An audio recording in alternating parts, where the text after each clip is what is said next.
Este é o Conexão. As normas gerais sobre proteção da vegetação, de áreas de preservação permanente e das áreas de reserva legal. As orientações sobre exploração florestal, o uso de matéria-prima para atividades produtivas e o controle da origem destes produtos são alguns dos temas tratados na Lei 12.651, conhecida como Novo Código Florestal. Pois é, já são 5 anos desde a aprovação do documento e por isso nós hoje vamos conversar com o Rodrigo Medeiros, vice-presidente da Conservação Internacional Brasil, Bernardo Trovão, gerente executivo do Cadastro Ambiental Rural do Serviço Florestal Brasileiro, e Rolf Bateman, analista de projetos da Unidade do Meio Ambiente aqui da Fundação Roberto Marinho. Tudo bem com vocês? Tudo bem. Tudo bom? Agradeço a atenção e disponibilidade em conversar conosco hoje. Quero começar a conversa com você, Rodrigo. No Brasil, infelizmente, a gente tem a máxima aí, ou uma cultura popular de que muitas leis não pegam, né? Acabam não entrando em vigor. Como é que a gente pode analisar a lei do Código Florestal? Há motivos para a gente comemorar desde a criação e implantação? Sim. Primeiro, olá, Gabriela, meus colegas aqui de estúdio e quem está em casa assistindo a gente, eu acho que sim. Primeiro porque depois de 80 anos, por quase 8 décadas, o Brasil tentou implementar um regime de proteção para a vegetação nativa, para as florestas, com extrema dificuldade e tremendo insucesso que se refletiu em perdas, desmatamento, em todo o prejuízo ambiental que a gente conhece bem essa crônica. O estabelecimento dessa lei de proteção da vegetação nativa, ou que a gente chama hoje de novo Código Florestal, sem dúvida, definitivamente conseguiu trazer avanços que a gente não tinha conseguido no momento anterior.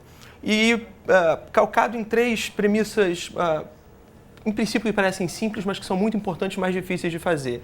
A primeira é criar um grande cadastro no Brasil, onde a gente pudesse, de fato, poder ter certeza e conhecimento do tamanho das nossas reservas florestais nas áreas rurais brasileiras, que é o cadastro, que a gente vai falar daqui a pouco, mas ao mesmo tempo trazer como perspectiva a gente criar um programa para regularizar, ou seja, para reverter esse passivo de destruição nessas áreas que ocorreu ao longo, enfim, dessas últimas décadas, e por fim também criar mecanismos que definitivamente possam dar valor econômico para essa floresta, e não apenas que ela seja protegida só pelo seu valor intangível, pela sua beleza, mas também porque ela tem uma importância econômica que pode favorecer não só o produtor rural, que tem a responsabilidade de proteger essa vegetação, mas beneficiar toda a sociedade brasileira. Então, acho que sim, a gente tem motivo para comemorar esses 5 anos. É claro que a gente ainda não atingiu a plenitude do que se espera dessa lei e dos seus objetivos, mas é claro que eu acho que a gente está fazendo um caminho ao longo dessa trajetória para chegar lá.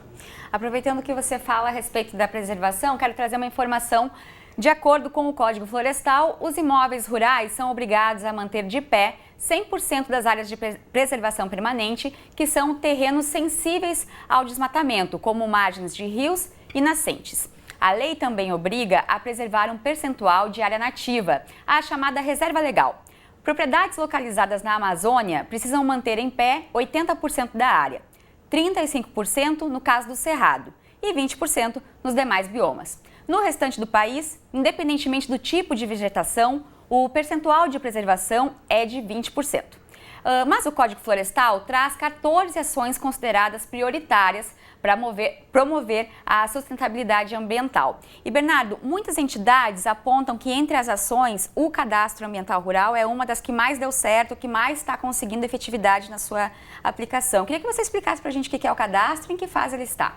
Bom, o Cadastro Ambiental Rural ele foi definido na Lei 12.651, no Código Florestal, como um registro público eletrônico, né, de âmbito nacional, obrigatório para todos os imóveis rurais, né?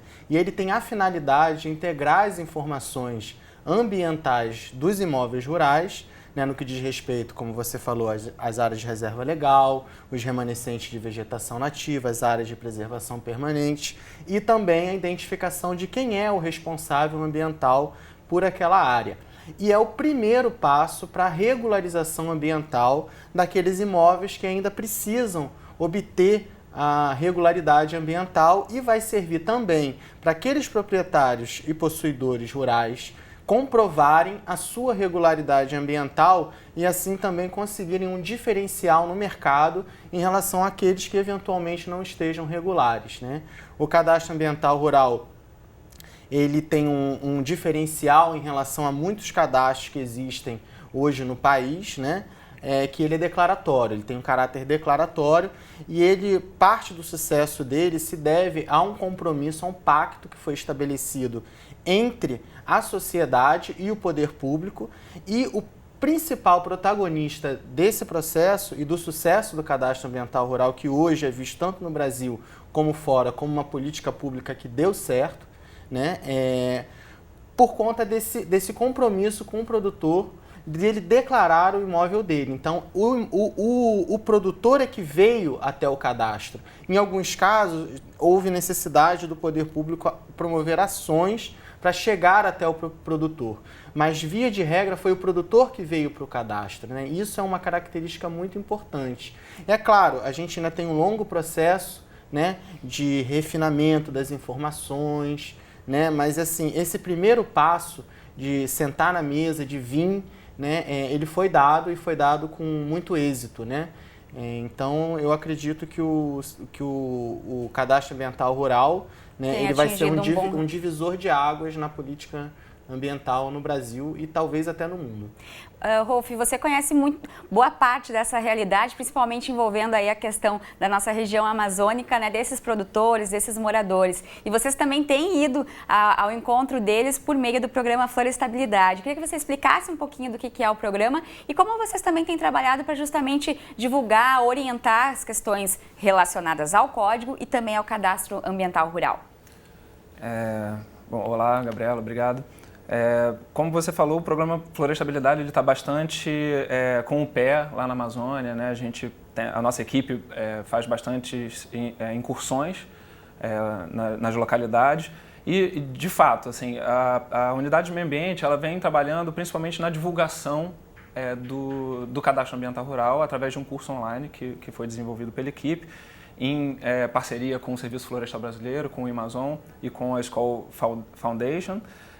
Então temos essa intenção de chegar mais diretamente a esse produtor com a intenção de que ele faça, como o Bernardo falou, né, que ele faça mais parte, que ele entenda que a missão dele, que ele também agrega com as instituições, com o poder público, etc., para a gente conhecer um pouco mais essas reservas dos ecossistemas que a gente tem, das florestas que a gente tem, e que a participação dele é muito importante para a gente.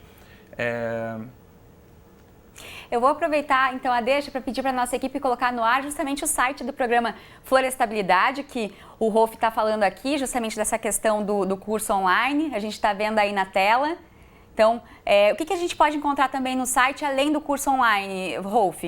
Bom, temos algumas outras divulgações de iniciativas do programa Florestabilidade, que não é apenas associado com o CAR, mas também com formação de extensionistas rurais, né, que é esse profissional que tem o conhecimento técnico para levar diretamente ao produtor. O Florestabilidade aposta bastante nesse profissional, principalmente naquelas áreas que são um pouco mais remotas, que são difíceis de ter acesso.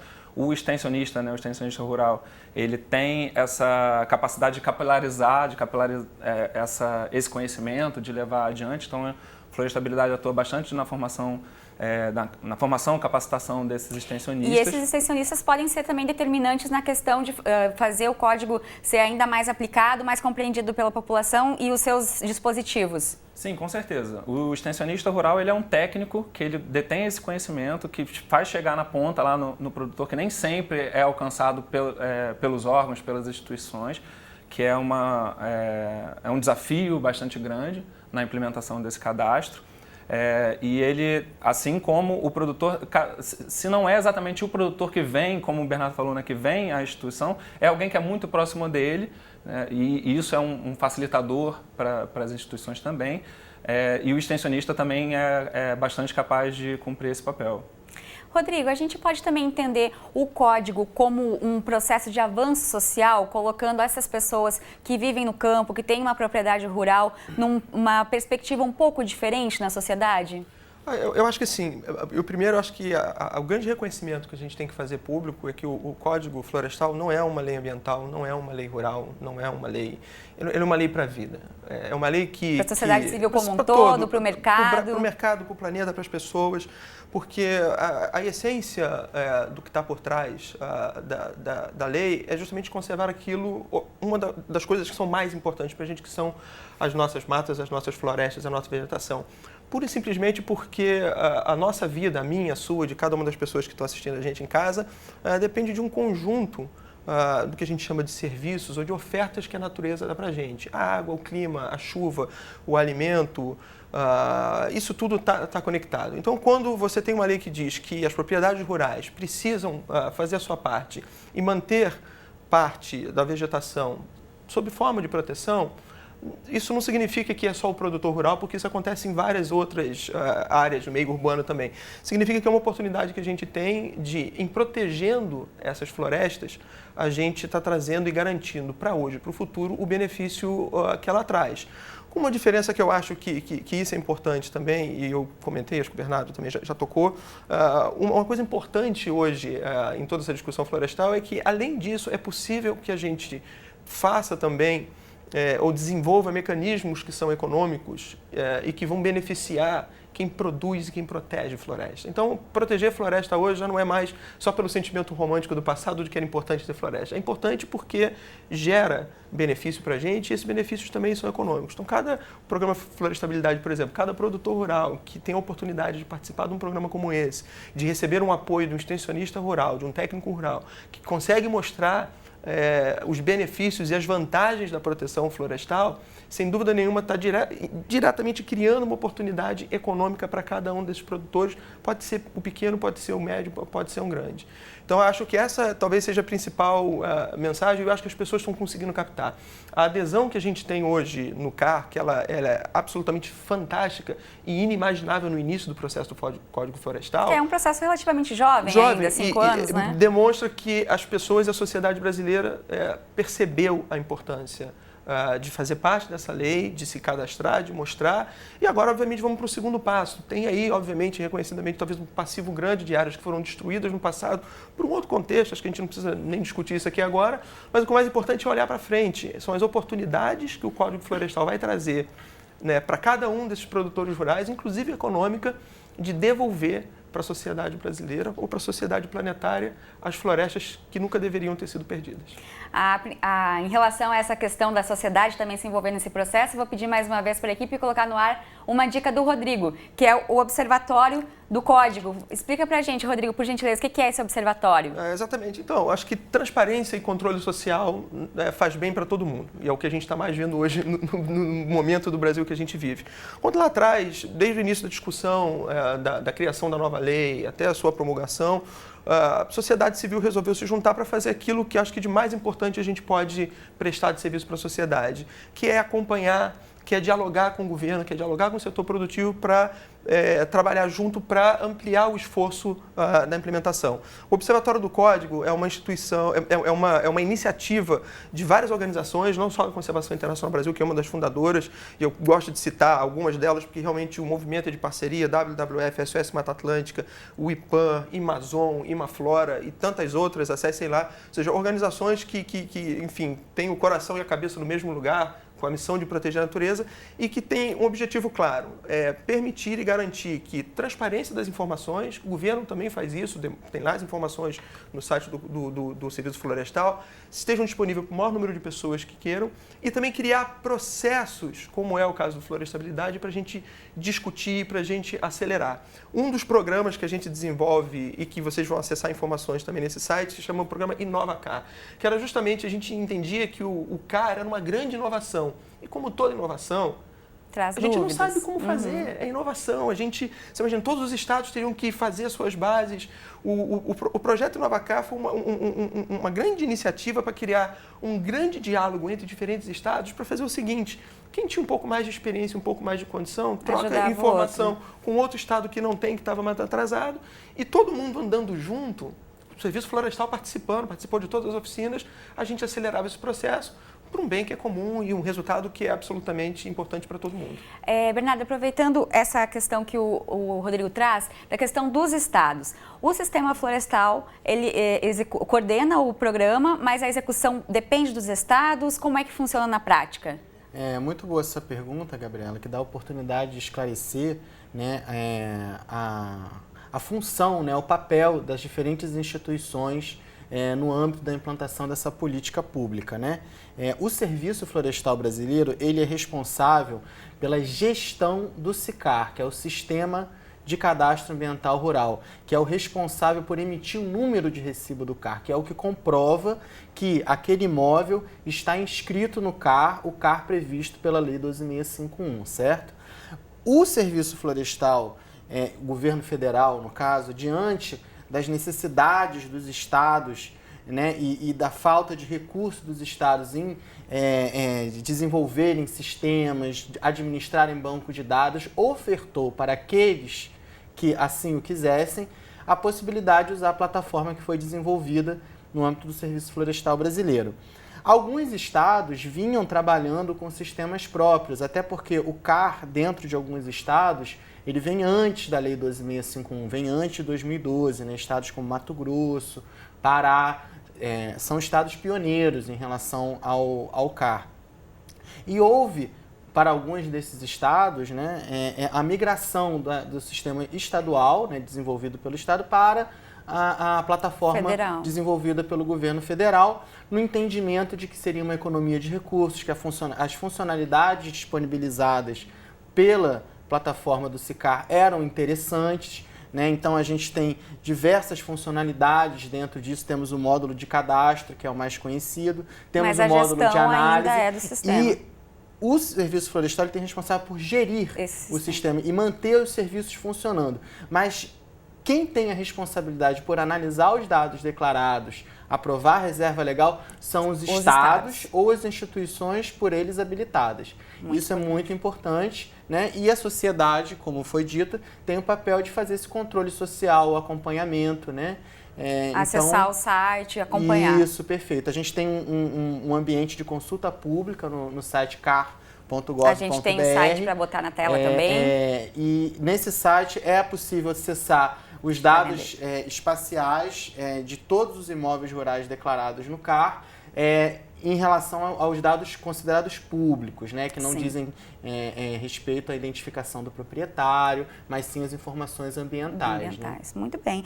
Agora, Rolf, nesse processo também desse acesso, dessa divulgação de informações que estamos colocando aqui na conversa, vocês do programa Florestabilidade estão fazendo efetivamente uma caravana na região amazônica. O que está previsto aí nessa caravana? Que informações vocês têm levado para essas comunidades? A gente, no começo, estava chamando de Caravana do CAR e agora, dentro da equipe de meio ambiente, a gente está até brincando que é a Caravana.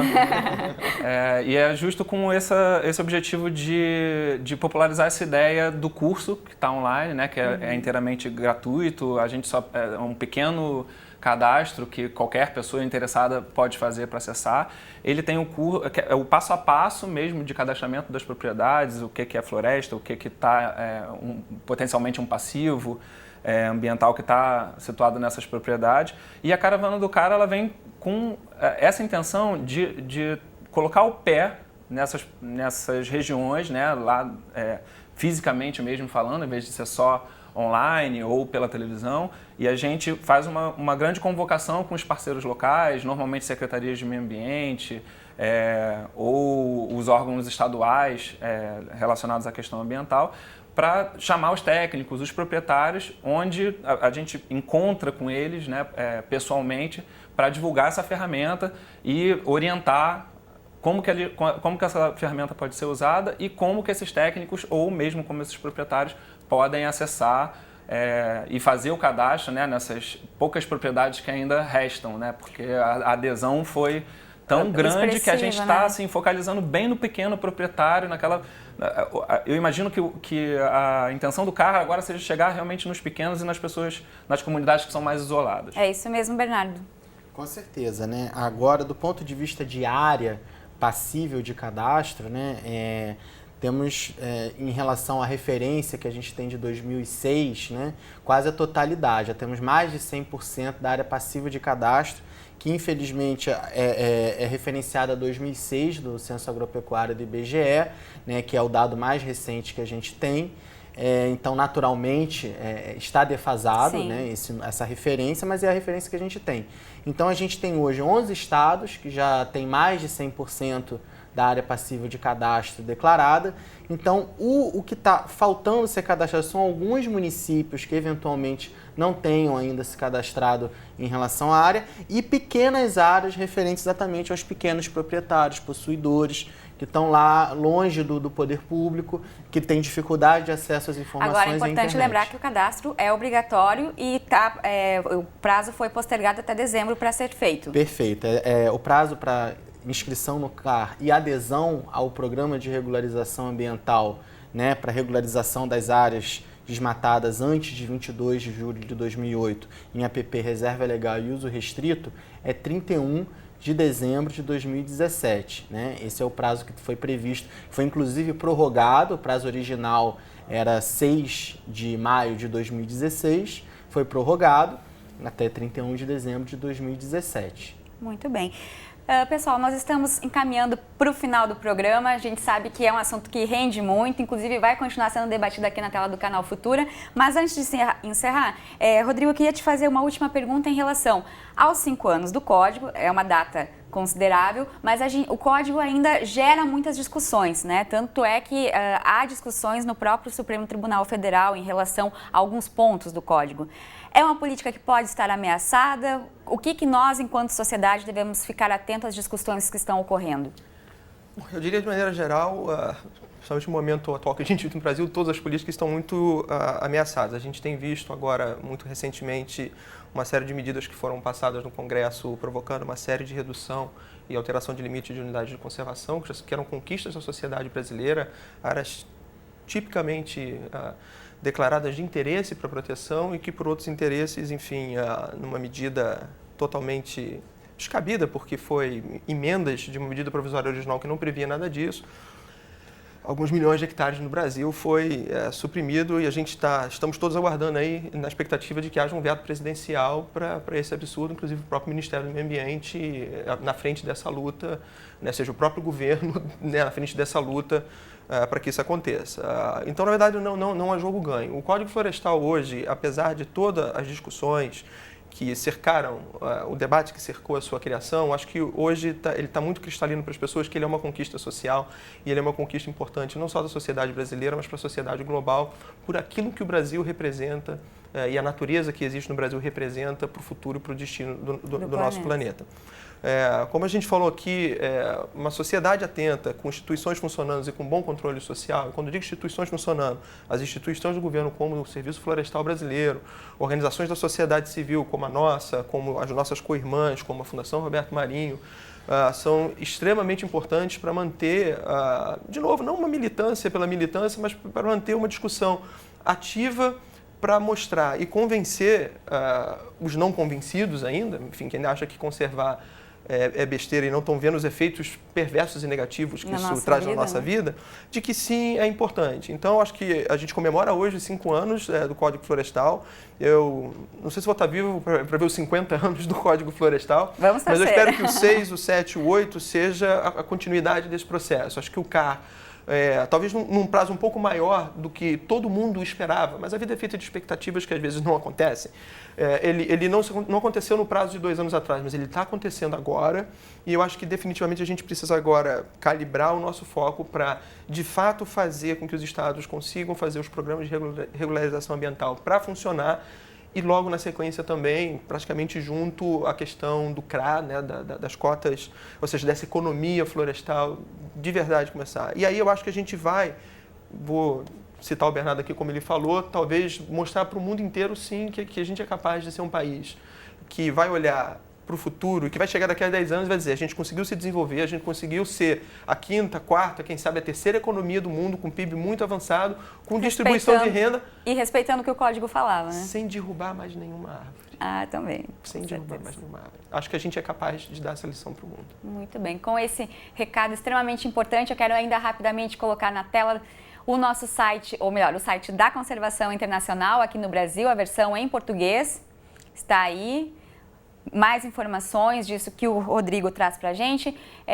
Se for possível, mais uma vez, por gentileza, o site da Florestabilidade, que é o programa aqui da Fundação Roberto Marinho, e do SICAR, que é o sistema, né, do Sistema Ambiental Florestal.